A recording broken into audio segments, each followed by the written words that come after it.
While the world celebrated International Women's Day this week, Afghan women continue to face the collapse of their rights and dreams. In the latest blow to their very existence, the Taliban regime is forcing divorced women to return to their abusive ex-husbands. Shocking? Watch our next report. As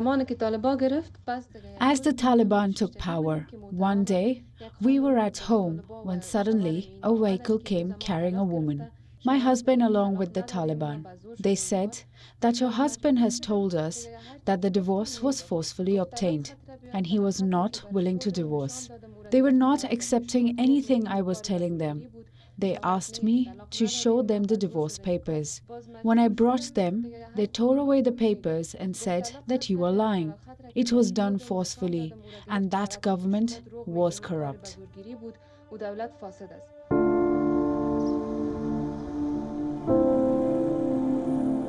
This is the reality for women in Afghanistan. Marwa was abused for years by her ex-husband who broke all of her teeth. Today, she has been forced to retreat into hiding with her 8 children. The reason? Taliban commanders tore up her divorce papers. Marwa is one of the few women who were granted a legal separation in Afghanistan before the Taliban took over in August 2021. But now, she has been ordered to go back to her ex-husband and live the nightmare all over again. I was done with all of this. These hands have been broken 7 to 8 times. These fingers have been broken.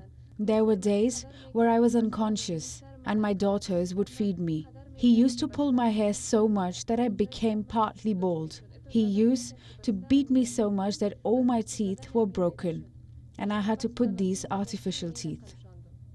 When I gave birth to daughters, he used to beat and ask me why I am not bearing sons instead of daughters.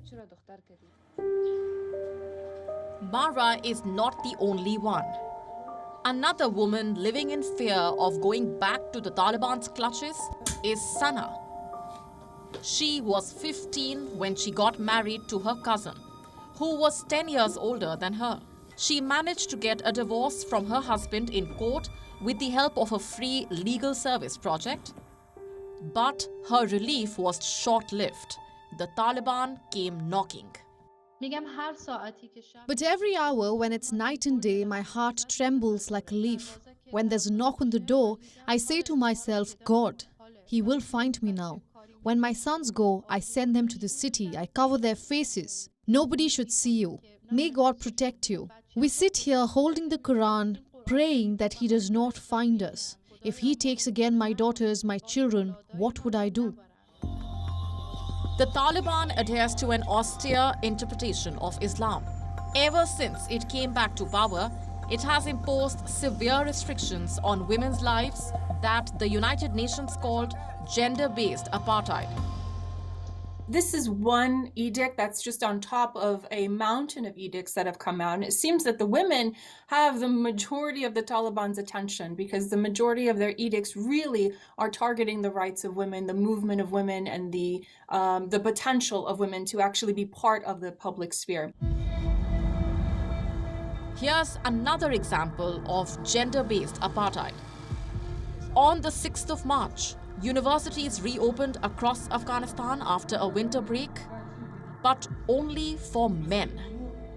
A statement by the Taliban's Ministry of Higher Education stated, and I quote, "According to a decision by the Supreme Council for Higher Education, studies of the male students at governmental higher education institutions in the colder provinces will officially start from March 6 of the current year."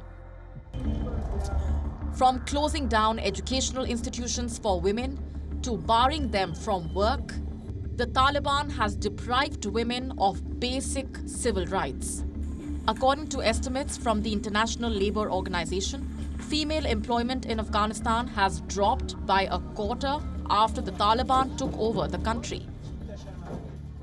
One of the impacts, of course, is on the women, on their autonomy, on their ability to further develop the agency that they had. There was a women's department within the small bureaus, small business bureaus. And so they had 25 women entrepreneurs registered within that bureau. All of this has vanished. And so the ability of women to have some autonomy economically has been compromised. Women are also, many of them had been breadwinners for their families. So this is not something that in isolation impacts Afghan women and girls. This is something that impacts all of Afghanistan, because a country, in order to function, needs all of its citizens to be part, and all hands have to be on deck. It doesn't mean that every woman needs to be employed, but women have to have the option, because there are so many roles and fields in which women were actually contributing to the country's economic structure. The international community has made the right to education for women a sticking point in negotiations over aid and recognition of the Taliban government. Clearly, that is not enough. I hope that all of our messages to the Afghan women will be that we will continue to amplify their voices. This week, when the universities reopened for Afghan men and Afghan women were banned, the women continued to protest. And if you Google and you search for Afghan women protesting, you will have results that show up from within the last day, because they continue to show up despite the risks of arbitrary detentions and forced silence of dissenting voices.